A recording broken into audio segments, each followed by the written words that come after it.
بسم الله الرحمن الرحيم. الحمد لله حمدا كثيرا طيبا مباركا فيه كما يحب ربنا ويرضاه، وأشهد أن لا إله إلا الله وحده لا شريك له،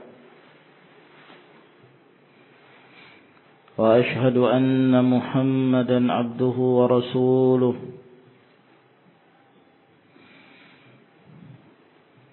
وصلى الله عليه وعلى آله وأصحابه وسلم تسليما كثيرا.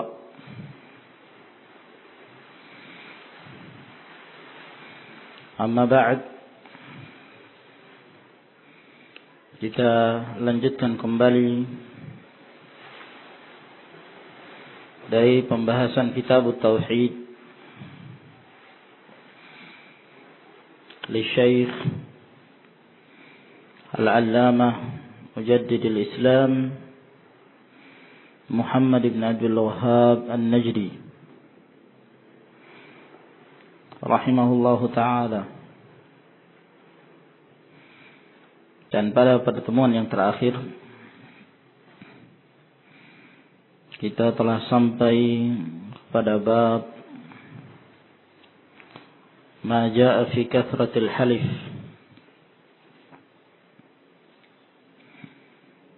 hal-hal yang berkenaan tentang terlalu banyak bersumpah. Sebab telah kita sebutkan pada pertemuan yang lalu bahwa Allah Subhanahu wa ta'ala yang memiliki zat yang agung, yang maha mulia. Demikian pula nama-nama dan sifat-sifatnya. Maka tidaklah disebut nama Allah Azza wa Jalla dan bersumpah dengan namanya kecuali dalam perkara-perkara yang penting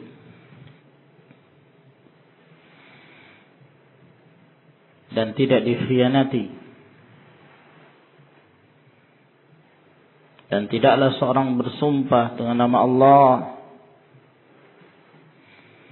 untuk membenarkan suatu amalan yang batil, maka melainkan mereka termasuk orang-orang yang mendapatkan laknat Allah Subhanahu wa ta'ala. Kemudian beliau berkata rahimahullahu ta'ala, wa fi sahih عن عمران بن حسين رضي الله عنه قال قال رسول الله صلى الله عليه وعلى آله وسلم خير أمتي قرني ثم الذين يلونهم ثم الذين يلونهم. Sebaik-baik umatku adalah kurunku, zaman Rasulullah sallallahu alaihi wa ala alihi wasallam. Dan mereka adalah para sahabat sebagai umat yang terbaik yang telah disaksikan oleh Allah Azza wa Jalla dalam firman-Nya, kuntum khaira ummatin ukhrijat linnas. Kalian adalah sebaik-baik umat yang dikeluarkan untuk manusia ini. Thumma alladhina yalunahum thumma alladhina yalunahum. Kemudian orang-orang setelah mereka. Kemudian orang-orang setelah mereka. Qala Imran, berkata Imran, fala adri adhakara ba'da qarnihi marratayn aw thalatha. Saya tidak mengetahui Apakah Rasulullah sallallahu alaihi wasallam menyebut setelah kurun beliau 2 kali atau 3 kali? Dan yang masyhur, yang sabit, penyebutan setelah kurun Nabi alaihi salatu wassalam adalah 2 kali. Sebagaimana yang diriwayatkan dalam riwayat yang lain yang tidak disebutkan dengan syak, tanpa ada keraguan. Di antaranya hadis Abdullah bin Mas'ud radhiyallahu taala anhu. Maka hadis ini tazkiyah, pujian, rekomendasi dari Rasulullah alaihi salatu wassalam terhadap al-qurun ats-tsalatsah al-mufaddalah. 3 kurun yang dimuliakan. Hal ini disebabkan karena zaman yang di sana terdapat Rasulullah sallallahu alaihi wasallam adalah zaman yang terbaik, di mana di sana ada manusia yang paling baik, dan di sana ada generasi yang terbaik. Satu orang dari kalangan sahabat tidak akan bisa menyaingi sekian orang dari kalangan selain dari sahabat Nabi alaihi salatu wassalam. Kata Rasulullah sallallahu alaihi wasallam, "Lau anfaqa mithla Uhudin dhahaban ma balagha mudda ahadihim wala nasifahu." Kalaulah salah seorang kalian menginfakkan, bersedekah sebesar gunung Uhud emas, itu tidak akan bisa menyaingi 1 mudnya yang disedekahkan oleh salah seorang sahabat. 1 mud. Dan bahkan tidak pula setengahnya. Maka kalau dalam hal al-infaq was sadaqah menunjukkan kelebihan dari para sahabat Nabi alaihi salatu wassalam, terlebih lagi dalam hal yang lainnya. Maka syarafus suhbah, kemuliaan bersahabat dengan Nabi alaihi salatu wassalam tidak bisa dibandingkan dengan yang lainnya. Walaupun setelah dari sahabat Nabi alaihi salatu wassalam mereka mengamalkan sekian banyak amalan kebaikan. Seperti Abdullah bin Al-Mubarak rahimahullahu ta'ala, yang telah berkumpul pada beliau khisalul khair. Demikian banyak amalan-amalan kebaikan yang beliau amalkan. Min az-zuhud wal wara' wal jihad wal sabr wal ibadah, qiyamil lail wa siyamin nahar, dan seterusnya. Bahkan mereka tatkala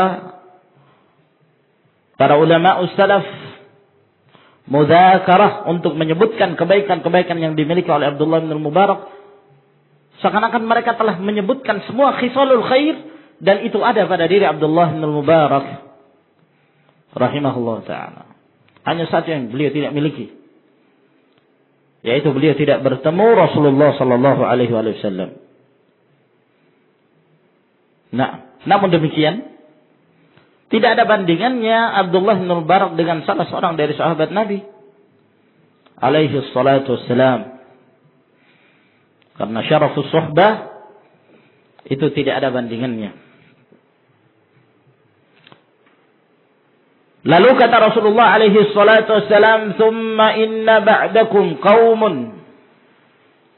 Kemudian sesungguhnya setelah kalian, setelah 3 kurun ini,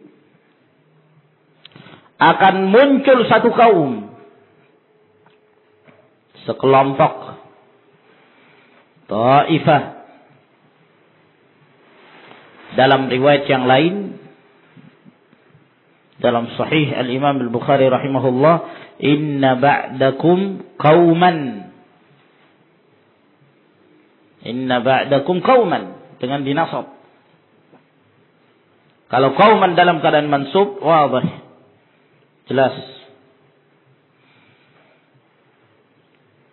bahwa dia sebagai isim inna. Sedangkan ba'dakum muta'alliqun bi mahdhuf khabar.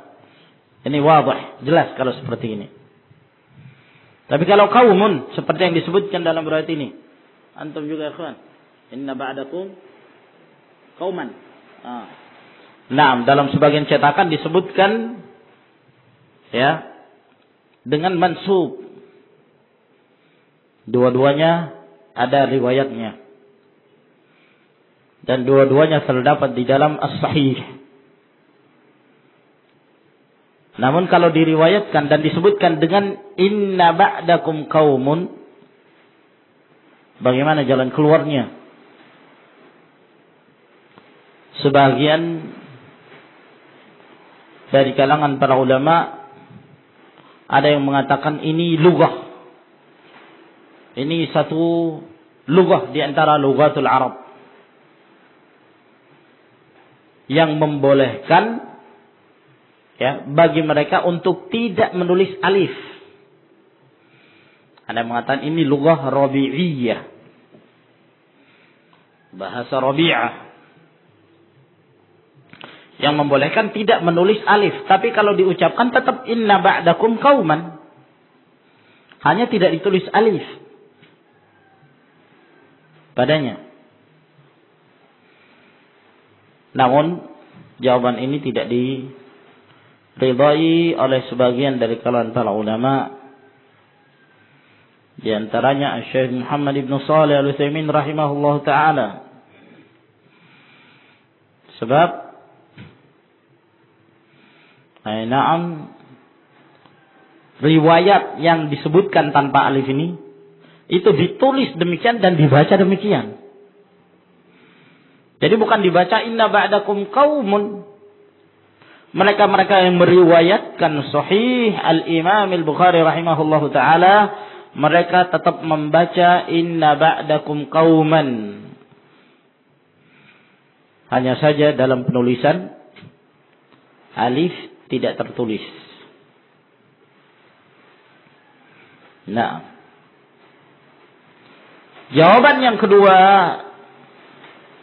bahwa ada yang terhapus,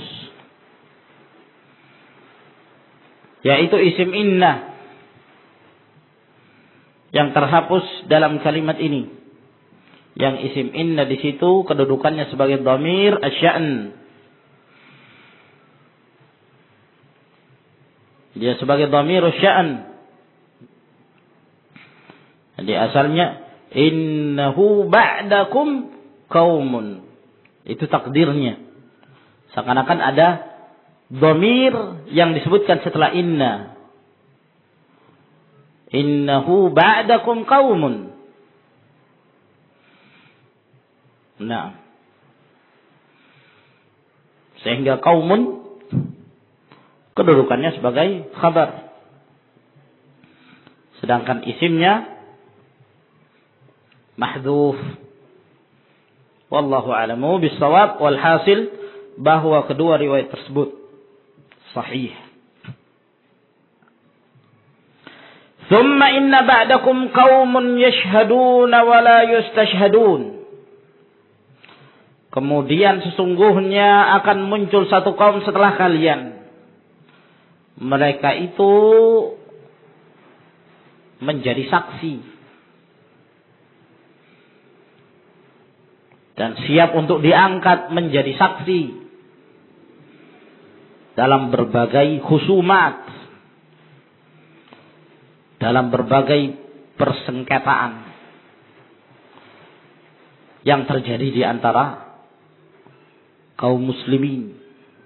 Maka mereka siap untuk dijadikan sebagai saksi. Saya bersaksi. Wala yustashhadun, sementara mereka tidak diminta untuk menjadi saksi. Jadi belum diminta sudah mengangkat diri. Saya siap untuk menjadi saksi. Wa yakhununa wa la yu'tamanun, dan mereka itu berkhianat dan mereka tidak memiliki amanah. Apabila mereka diminta untuk beramanah dalam suatu hal, mereka khianat. Mereka suka melanggar amanah itu. Wa yanziruna wa la yufun, dan mereka jika bernazar mewajibkan atas dirinya sesuatu yang asal hukumnya tidak wajib, itu namanya nazar. Wa la yufun, dan mereka tidak menyempurnakan nazarnya, tidak melaksanakannya. Wa yadhharu fihi mussimanu, dan nampak di antara ciri-ciri mereka, pada mereka itu gemuk. As-siman, jadi mereka memperhatikan dunia. Kesibukan mereka adalah dunia. Tama', yang mereka perhatikan adalah makanan, minuman, pakaian, dan segala perlengkapan dunianya. Hadis ini disebutkan oleh Rasulullah sallallahu alaihi wasallam untuk menjelaskan keutamaan generasi yang terdahulu. Dan semakin mundurnya zaman, semakin terbelakangnya zaman, dan semakin jauh dari zaman Rasulullah sallallahu alaihi wasallam, menunjukkan semakin bobroknya zaman itu. La ya'ti zamanun illa walladhi ba'dahu syarrun minhu. Sampai Rasulullah alaihi salatu wasallam menggambarkan orang-orang yang mereka sangat cepat perselisihannya dari agama Allah Subhanahu wa taala. Di antara yang digambarkan oleh Rasulullah alaihi salatu wassalam adalah orang-orang yang terlalu mudah di dalam mengangkat dirinya menjadi saksi. Dalam keadaan mereka belum diminta untuk menjadi saksi. Yang dimaksud di sini oleh beliau adalah orang-orang yang tidak layak untuk menjadi saksi, tapi mengangkat diri untuk menjadi saksi. Siap untuk menjadi saksi. Dalam keadaan dia tidak mengetahui kondisi yang sebenarnya. Ataukah dia bersaksi, tapi dia bersaksi dengan saksi palsu. Akan muncul orang-orang yang seperti ini pada akhir zaman. Ya. Dan hadis Imran ibn Husain radhiyallahu taala anhu ini menjadi iskal oleh sebagian dari kalangan para ulama, disebabkan karena di sana ada hadis yang diriwayatkan oleh Imam Muslim. Hadis Zaid bin Khalid al-Juhani radhiyallahu taala anhu, di mana Rasulullah alaihi salatu wasallam mengatakan, "Ala ukhbirukum bi khairi syuhada alladhi ya'ti bisyahadati qabla an yas'alaha." Maukah aku kabarkan kepada kalian para syuhada yang terbaik, orang-orang yang bersaksi yang terbaik. Maukah aku kabarkan kepada kalian siapa mereka? Lalu kata Rasulullah sallallahu alaihi wasallam, yaitu yang siap untuk menjadi saksi sebelum dia diminta. Sebelum dia diminta untuk menjadi saksi, dia telah siap. Saya siap untuk menjadi saksi. Padahal belum diminta. Hadis ini sahih. Diriwayatkan oleh Imam Muslim rahimahullah taala. Sementara dalam hadis Imran mengatakan, qaumun yashhaduna wa la yustashhadun. Akan muncul satu kaum yang mereka itu menjadikan diri mereka sebagai saksi dalam keadaan mereka tidak diminta untuk menjadi saksi. Iskal. Sehingga secara zahir dari kedua hadis ini kelihatan terjadi ta'arud. Secara zahir kelihatannya terjadi pertentangan. Sehingga para ulama berusaha untuk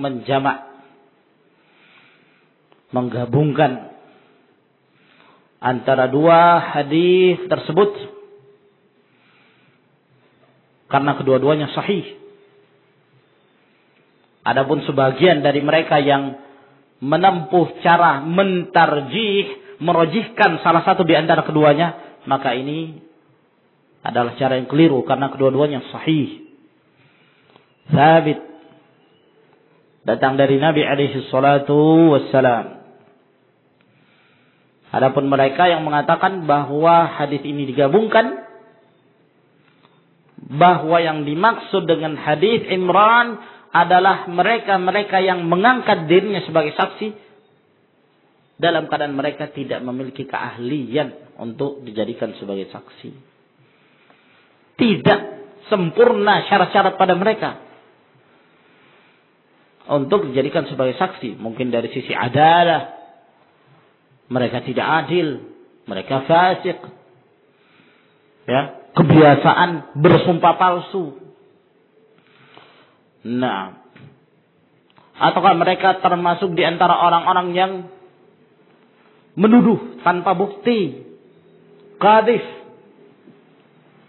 sehingga tertolak persaksiannya, tapi diterima pada waktu itu. Dia selalu mengangkat dirinya untuk menjadi saksi, tapi dia termasuk orang yang ditolak persaksiannya. Walladzina yarmunal muhsanat thumma lam ya'tu bi arba'ati syuhada fajlidum thamaninal jaldah wa la taqbalu lahum syahadatan abada. Jangan kalian mengambil persaksian mereka selama-lamanya, kecuali apabila mereka bertaubat kepada Allah Subhanahu wa taala. Sedangkan hadis Zaid bin Khalid al-Juhani rahimahullahu taala ini, ya, yang dimaksudkan oleh Nabi alaihi salatu wasallam adalah mereka-mereka yang memiliki keahlian sempurna pada mereka syarat-syarat untuk diangkat menjadi syahid dari kejujurannya, ya, dan tidak bersaksi dengan saksi dusta. Nah, alhasil kedua dari hadis tersebut adalah hadis yang sahih. Kemudian Rasulullah alaihi salatu wassalam juga menggambarkan tentang kondisi akhir zaman, bahwa muncul orang-orang yang suka berkhianat, tidak punya amanah,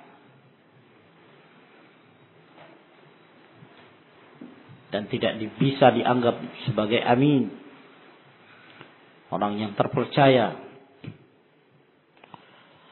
Dan sungguh sangat banyak pada zaman kita sekarang ini orang-orang yang demikian sifatnya yang disebutkan oleh Rasulullah sallallahu alaihi wasallam. Nasallallahu salamah.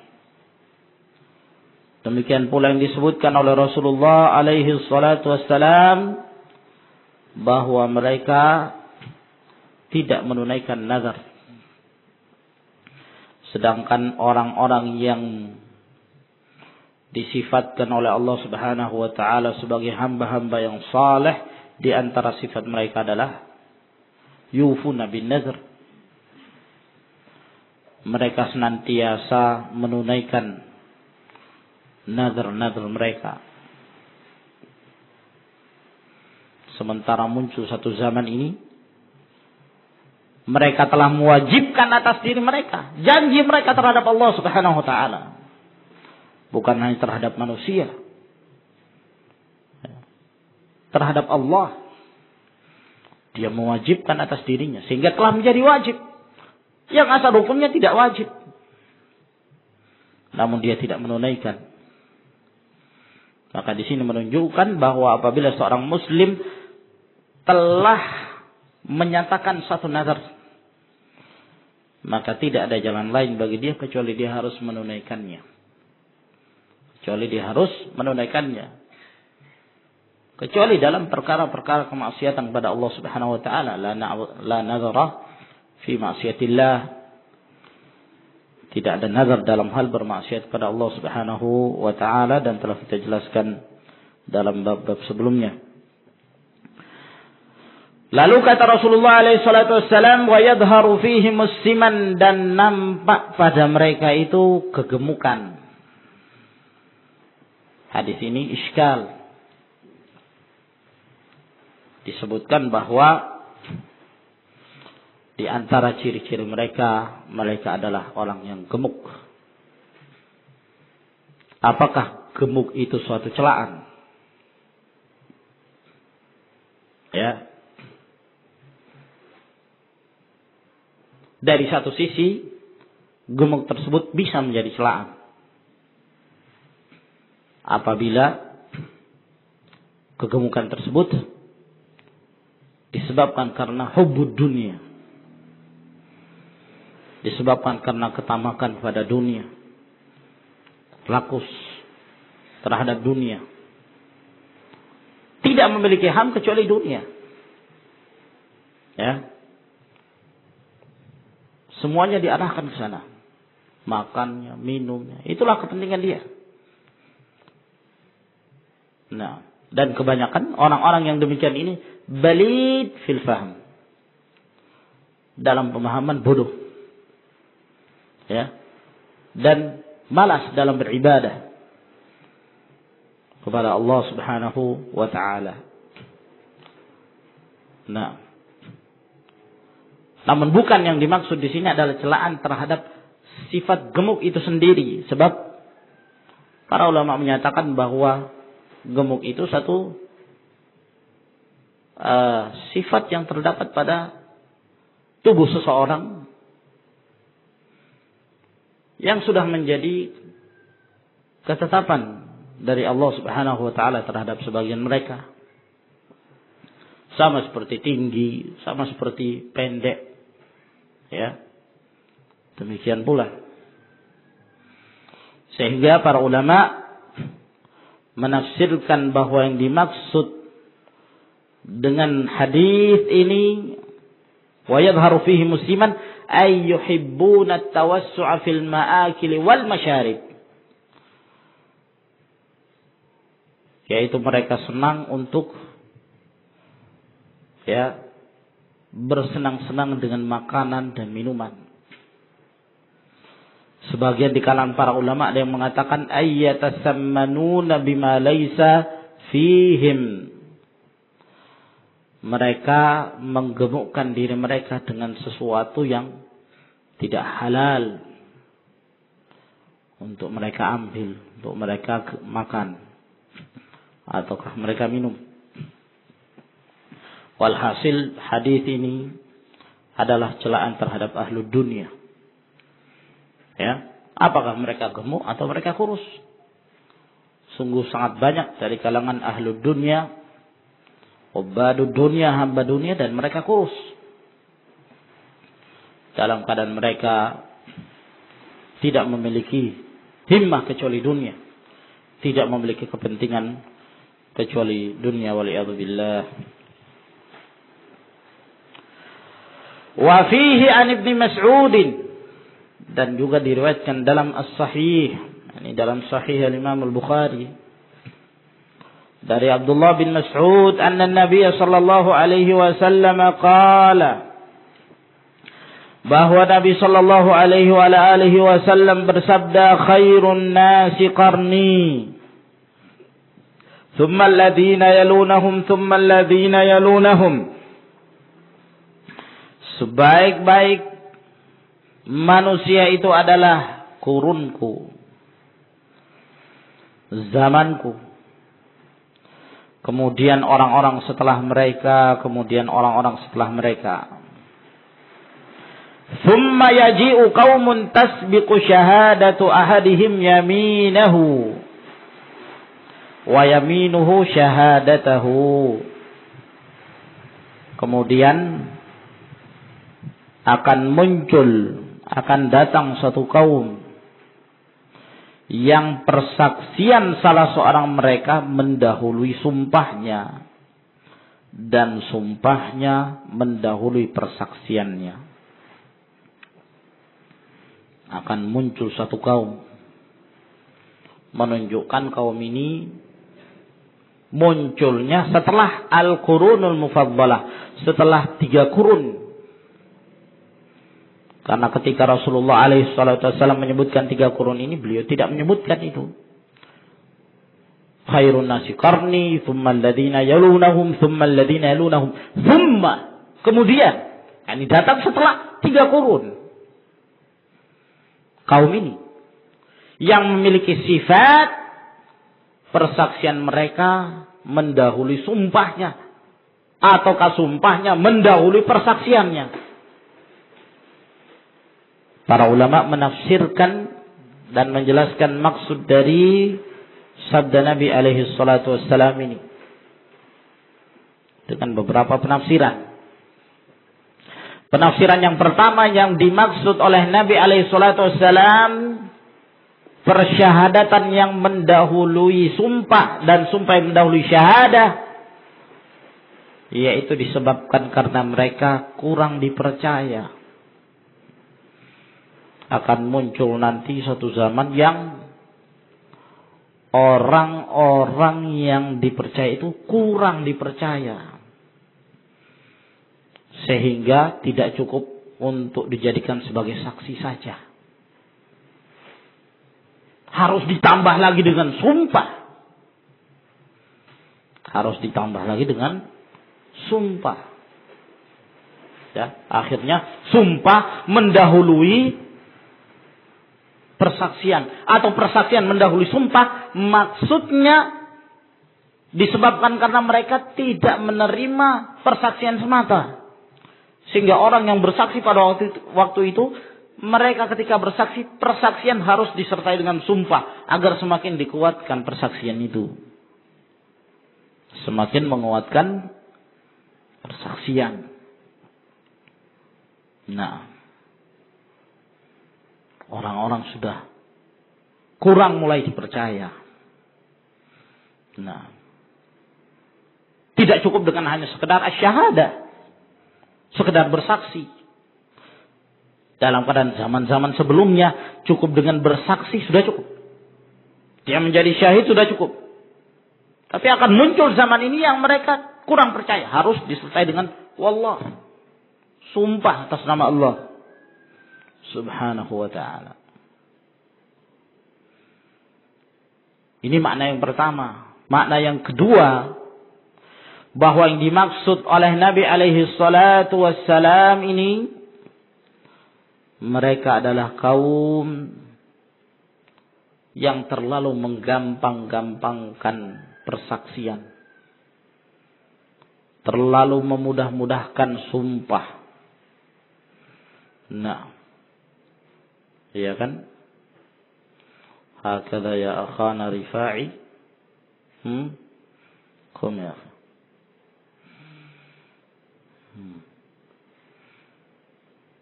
Terlalu memudahkan. Berarti keadaannya sama seperti riwayat yang sebelumnya. Qala Ibrahim, berkata Ibrahim, yang dimaksud Ibrahim bin Yazid An-Nakha'i. Ya, ini sambungan ya kawan ya.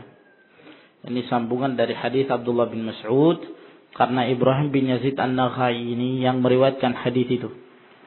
Ibrahim bin Yazid meriwayatkan hadis Abdullah bin Mas'ud dari jalan Abidah As-Salmani dari Abdullah bin Mas'ud. Naam. Sebagaimana yang disebutkan dalam Sahih Al-Imam Al-Bukhari dan Muslim. Jadi perkataan ini bukan perkataan tersendiri, sambungan dari yang sebelumnya. Hanya yang sebelumnya adalah hadis Nabi SAW. Ini ta'liq, ya, penambahan dari Ibrahim bin Yazid An-Nakha'i, di mana beliau menceritakan tentang apa yang terjadi pada zaman beliau.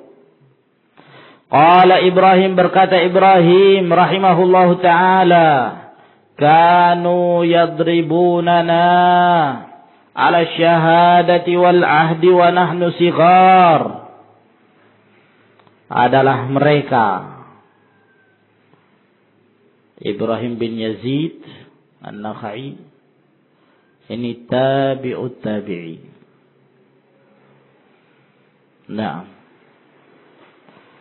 sehingga kalau beliau mengatakan kanu adalah mereka, yakni dari kalangan tabi'in.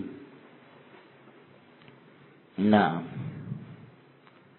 kanu adalah mereka yadribunana, mereka dahulu itu memukuli kami.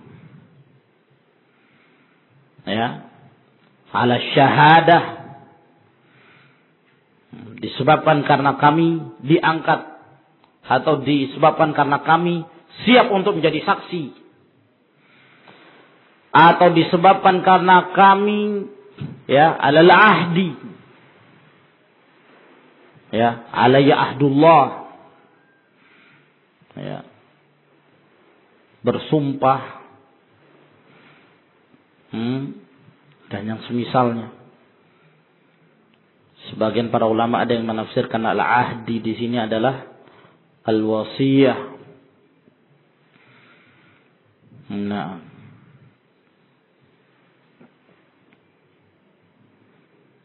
mereka memukul kami. Kenapa? Karena kami siap untuk diangkat menjadi saksi. Wa nahnu sighar, sementara kami masih kecil pada waktu itu, belum mencapai usia balik. Dalam riwayat Imam Muslim, kanu yunhauna wa nahnu ghilman anil ahdi wasyahadat. Adalah mereka itu dahulu melarang kami, sementara kami masih kecil, belum mencapai usia balik.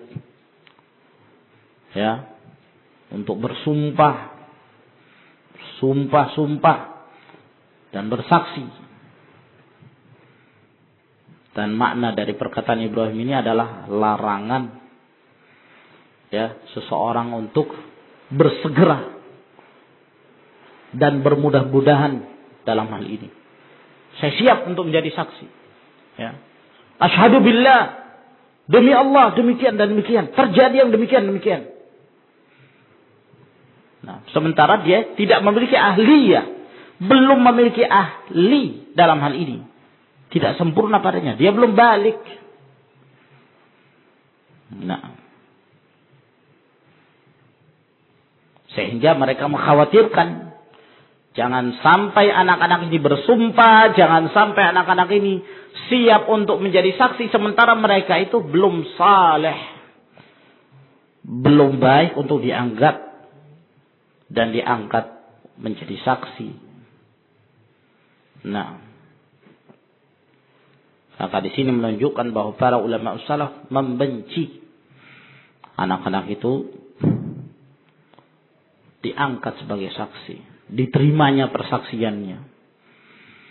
Nah, dan terjadi khilaf di kalangan para ulama dalam hal ini.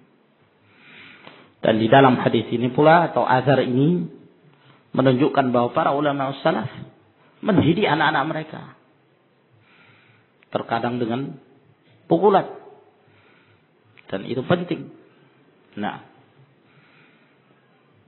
dalam rangka untuk mendidik mereka. Darbat ta'dib. Bukan pukulan yang mubarrih. Bukan pukulan yang menjadikan mereka cacat.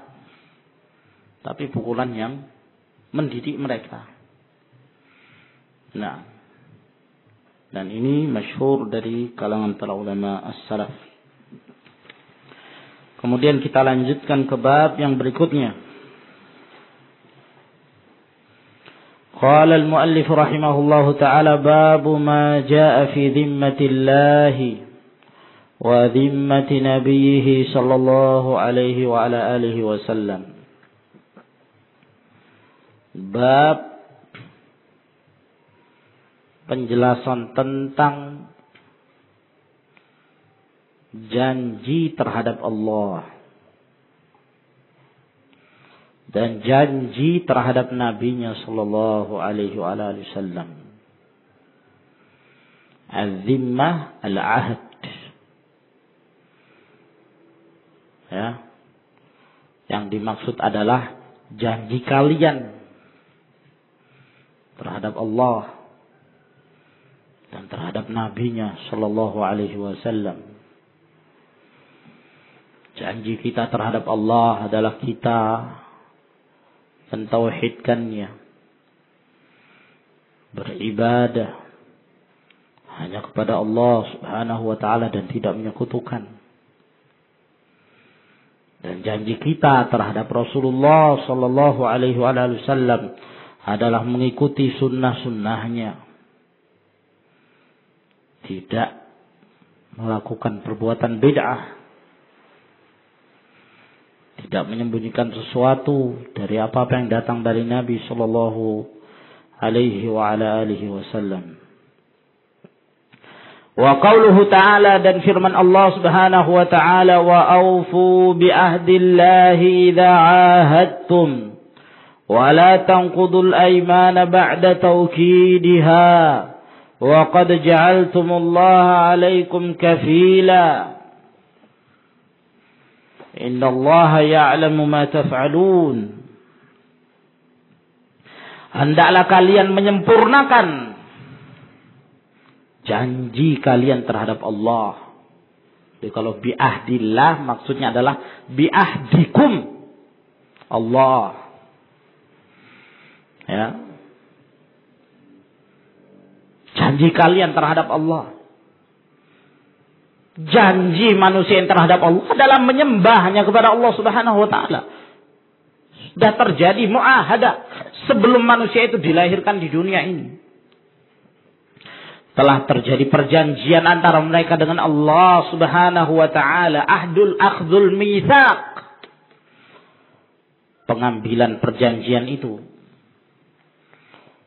Allah subhanahu wa ta'ala telah tetapkan.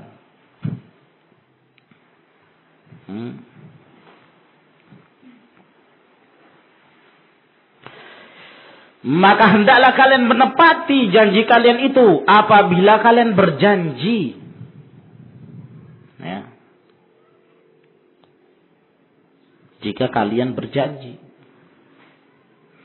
terhadap manusia, tercela seorang itu mengingkari perjanjian. Apabila telah ditetapkan satu perjanjian tertentu, maka di antara akhlak dari seorang muslim adalah menepati perjanjian itu. Sebagaimana yang ma'ruf kita ketahui dari kisah sejarah Nabi alaihissalam ketika beliau menetapi perjanjian demi perjanjian bersama dengan kaum musyrikin, kaum kufar, al-Yahud, ahlul kitab. Beliau tepati dengan syarat mereka tidak naqdul ahd, mereka tidak membatalkan perjanjian itu. Maka Rasulullah alaihissalam di antara sifatnya la yaghdir. Beliau tidak pernah membatalkan perjanjian yang telah ditetapkan. La yaghdir. Nah, apalagi terhadap Allah subhanahu wa ta'ala. Maka lebih ditekankan lagi. Apa yang telah kita tetapkan dari janji-janji kita kepada Allah subhanahu wa ta'ala. Suatu hal yang tidak diperbolehkan sama sekali untuk melanggarnya. Karena melanggar perjanjian tersebut berarti melanggar sesuatu yang telah kita tetapkan bersama Allah. Sedangkan Allah azza wa jalla yang maha agung, maha mulia, maha tinggi. Ya. Dan apa yang telah kita tetapkan dari perjanjian kepada Allah tidaklah pantas untuk dibatalkan. Oleh karena itu Allah menyatakan wala tanqudul aimana, dan jangan kalian membatalkan perjanjian-perjanjian itu. Ba'da tauqidiha, setelah kalian menetapkannya, menguatkannya. Wa qad ja'altumullaha 'alaikum kafila, sementara kalian telah menjadikan Allah itu sebagai jaminan. Ya. Kalian telah menjadikan Allah subhanahu wa ta'ala sebagai jaminan. Terjadi perjanjian dengan orang lain. U'ahidukallah. Ya, aku berjanji bersamamu dengan atas nama Allah subhanahu wa ta'ala. Ini berarti telah menjadikan Allah, nama Allah Subhanahu wa taala sebagai jaminan. Ya, itu menunjukkan sangat besar perbuatan itu. Kalau dilanggar, sangat besar kemurkaan Allah Subhanahu wa taala. Wa an Buraidah, dan dari Buraidah bin al-Hasib, qala, kata beliau, kana Rasulullah sallallahu alaihi wa ala alihi wasallam idza amara amiran, adalah Rasulullah sallallahu alaihi wasallam apabila beliau mengangkat seorang amir, seorang pemimpin, ala jaishin aw sariyatin, pemimpin pasukan, jaish atau sariyah. Jaish itu lebih besar jumlahnya daripada sariyah. Ya. Kalau sariyah itu bahagiannya jaish.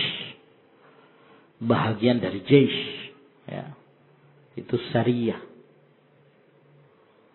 Nah. Jadi kalau jaish itu semacam apa kira-kira, ikhwan?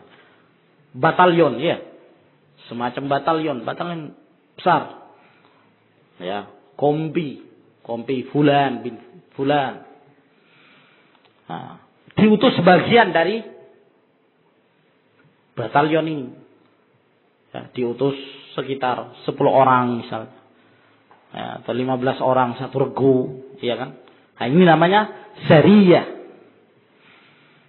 Ya. Jadi sariyah itu adalah potongan kecil dari al-jaish. Potongan kecil dari al-jaish. Sebagian para ulama ada yang membatasi bahwa al-jaish itu nanti dikatakan al-jaish apabila mencapai jumlah 400 lebih. Ya, orang. Nah, 400 lebih. Wallahu a'lam. Ya, dinamakan sariyah karena sariyah ini berasal dari kata sara, yaitu berjalan di malam hari. Karena kebiasaan pasukan dahulu, apabila mereka mengirimkan pasukan yang kecil-kecil ini, ya, dengan berbagai tujuan, itu dikirim dengan khafa, dengan diam-diam, tidak diketahui. Nah, dan biasanya dikirim pada waktu malam hari. Apakah untuk mengintai pasukan musuh dan yang semisalnya. Adalah Rasulullah sallallahu alaihi wasallam apabila beliau mengangkat pemimpin jaish atau kasariyah, ausahu bi taqwallah, maka beliau mewasiatinya untuk bertakwa kepada Allah Subhanahu wa taala. Karena bertakwa kepada Allah pada awal jihad adalah al-falah. Kemenangan mutlak kemenangan. Meninggalnya dia adalah kemenangan, dan selamanya dia dari pertempuran kemenangan. Sehingga Rasulullah alaihi wasallam menjadikan wasiat pertamanya adalah bertakwa kepada Allah Subhanahu wa taala. Nah,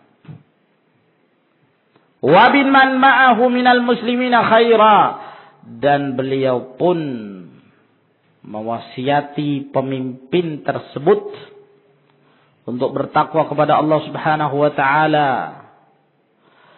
Ya, dan dengan orang-orang yang bersamanya dari kalangan kaum muslimin dengan wasiat kebaikan. Faqala, maka Rasulullah sallallahu alaihi wasallam menyampaikan di antara wasiatnya, ya, yakni wasiat kepada pemimpin tersebut, bertakwa kepada Allah dan berbuat baik pada pasukannya dari kalangan kaum muslimin, senantiasa berusaha untuk beramal dengan hal-hal yang mendatangkan kebaikan dalam urusan dunia mereka dan akhiratnya. Nah, lalu kata Rasulullah alaihi salatu wassalam, ughzu bismillah, berperanglah kalian dengan nama Allah Subhanahu wa ta'ala. Menjadikan amalan sesuatu itu dimulai dengan bismillah dalam berjihad dengan nama Allah Subhanahu wa ta'ala. Ya, dengan memohon pertolongan dari Allah Subhanahu wa ta'ala fi sabilillah, di jalan Allah.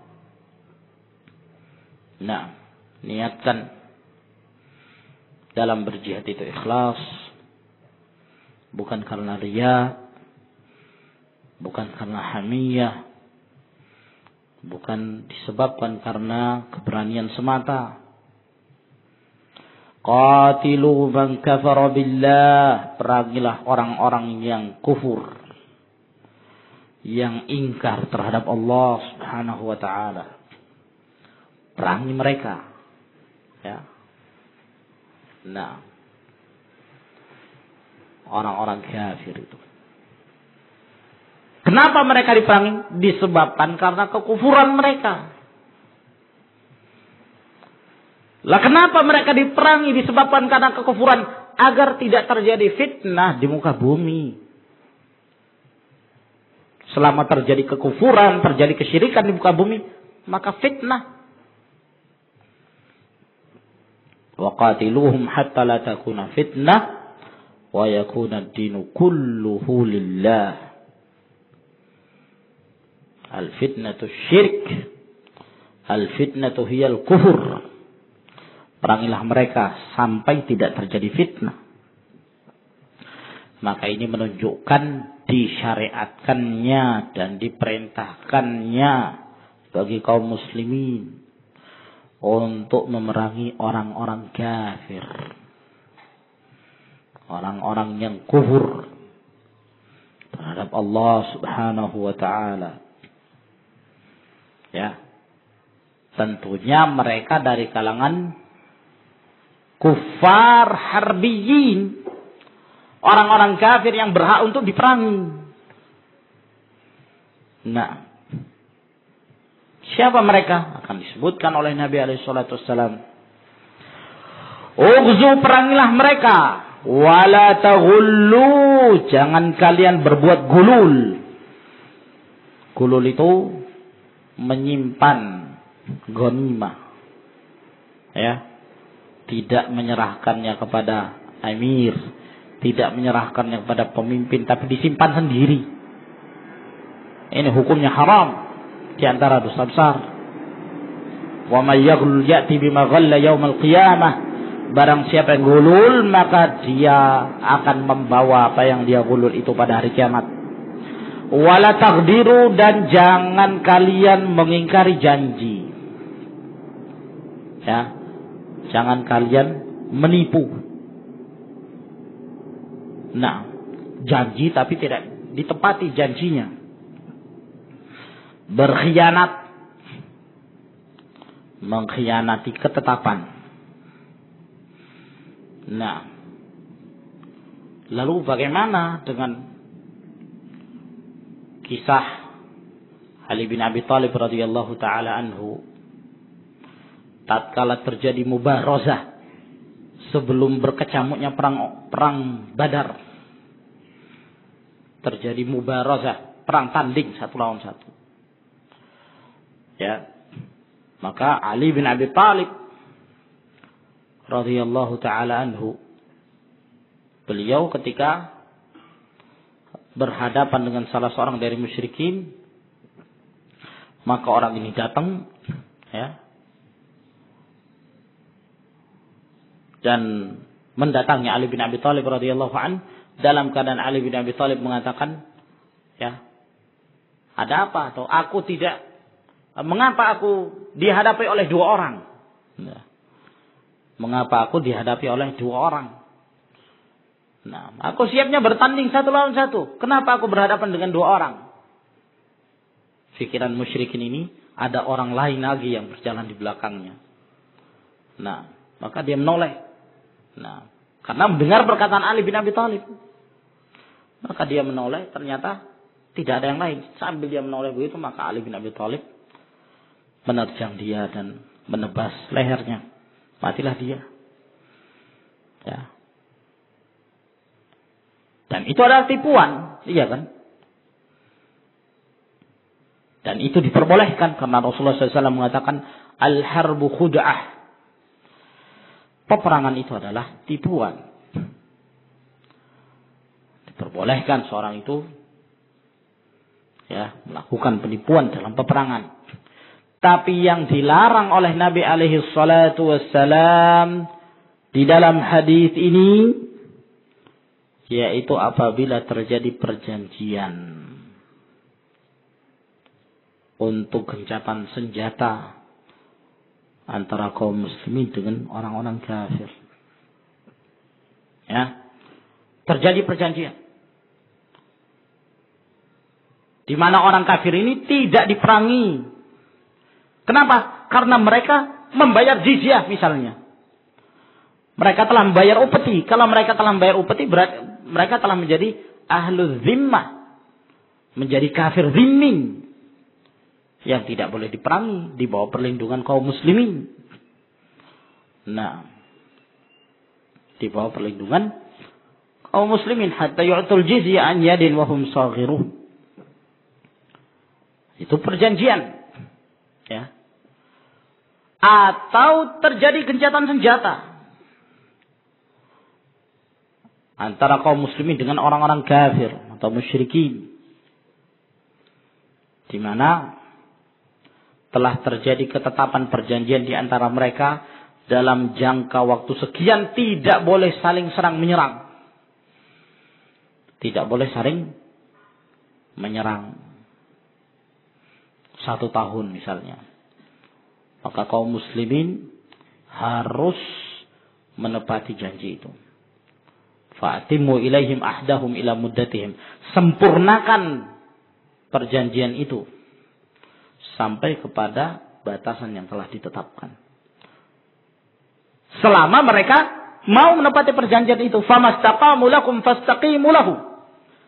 Maka selama mereka itu nampak bahwa mereka akan menjaga perjanjian itu, maka jaga.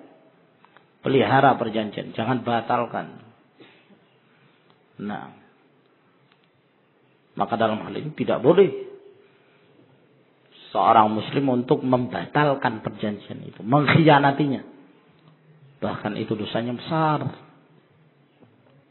Bahkan kata Rasulullah sallallahu alaihi wasallam dalam hadis yang diriwayatkan oleh Imam Al-Bukhari rahimahullah, "Man qatala mu'ahidan lam yarah raihatal jannah wa inna rihaha la yujadu masirati 40 aman."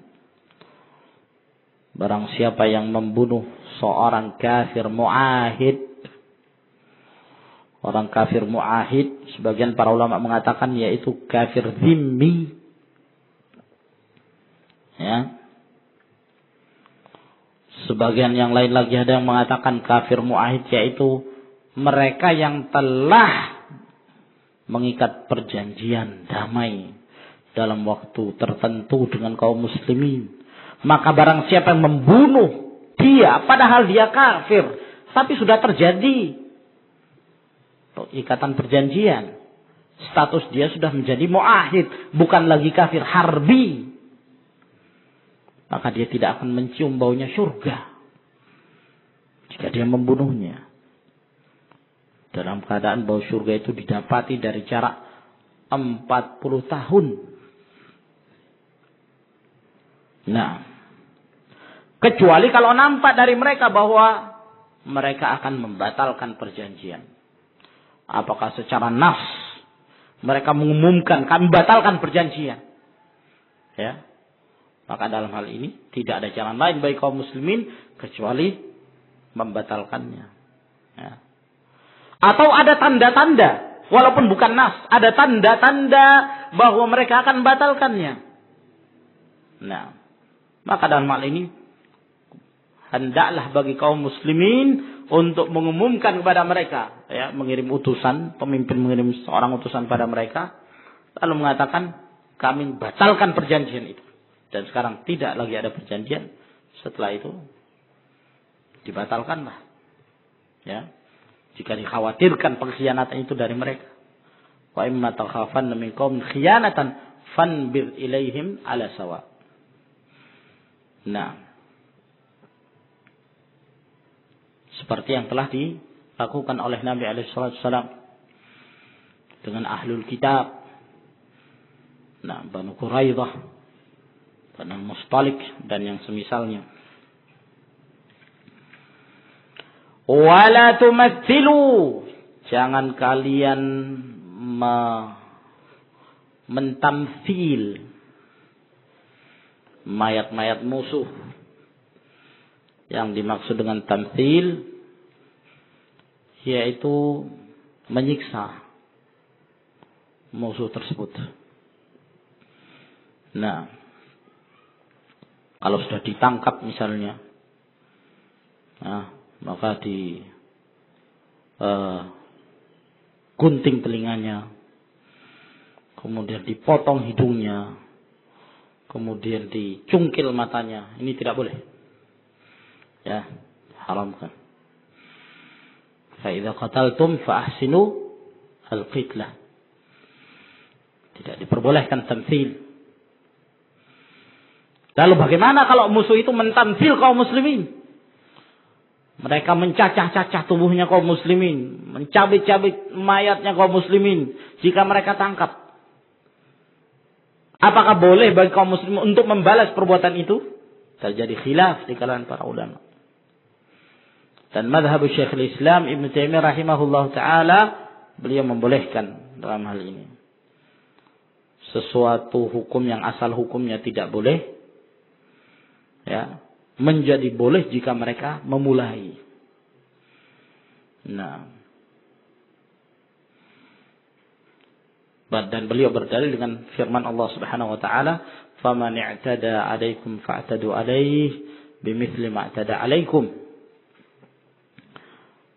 Maka barang siapa yang melampaui batas terhadap kalian, maka boleh kalian balas seperti mereka yang bersikap melampaui batas. Nah,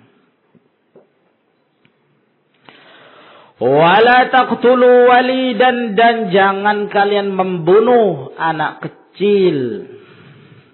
Walidan, yakni saghiran. Ya, jangan kalian membunuhnya.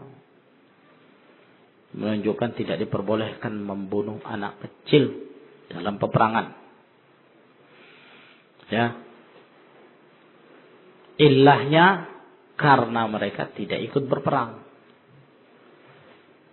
Berarti kalau demikian, setiap dari kalangan orang-orang kafir yang tidak ikut berperang, tidak memiliki campur tangan sama sekali dengan perang, ya, baik melalui fisik maupun melalui pikiran, maka tidak boleh dibunuh. Seperti orang tua yang sudah jompo, itu tidak boleh dibunuh. Demikian pula para wanita tidak boleh dibunuh, anak kecil tidak boleh dibunuh. Kecuali kalau di antara mereka ada yang ikut campur tangan, ya, dalam peperangan tersebut. Ya, anak kecil ini bawa tombak, ya dibunuh. Nah, termasuk. Atau wanita tersebut punya andil dalam memikirkan taktik peperangan, maka dia pun boleh untuk dibunuh. Rasulullah SAW, ya,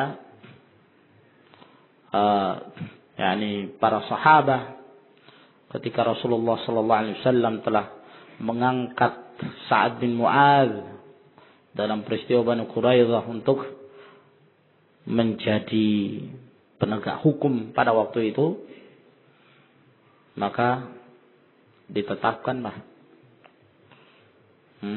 para tawanan untuk dijadikan sebagai tawanan, para wanita dijadikan sebagai tawanan, demikian pula anak-anak, demikian pula orang tua, jompo, kecuali seorang perempuan yang sempat membunuh salah seorang dari sahabat Nabi Sallallahu Alaihi Wasallam, maka dia pun dibunuh. maka dia dibunuh. Nah, adapun asal hukumnya, ya mereka tidak dibunuh, namun dijadikan sebagai tawanan. Wa idza laqita aduwaka minal musyrikin fad'uhum ila thalathi khisalin. Jika engkau menemui musuhmu dari kalangan kaum musyrikin, maka ajaklah mereka kepada 3 perkara. Au khilalin. Fa ayyatuhunna ma ajabuka faqbal minhum wa kuffa anhum. Maka salah satu di antara 3 itu jika mereka menjawabmu, maka terimalah itu dari mereka. Dan tahanlah diri kalian untuk membunuh mereka. Ya. Kelihatannya ini masih panjang ya kawan. InsyaAllah kita lanjutkan di pertemuan yang berikutnya. فلعلنا إن شاء الله في هذا الأسبوع نتم هذا الكتاب. Tinggal berapa bab ini?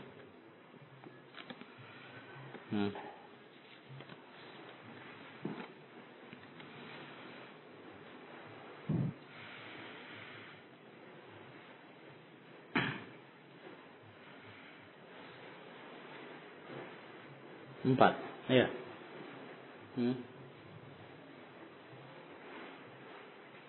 4 ya ikhwan.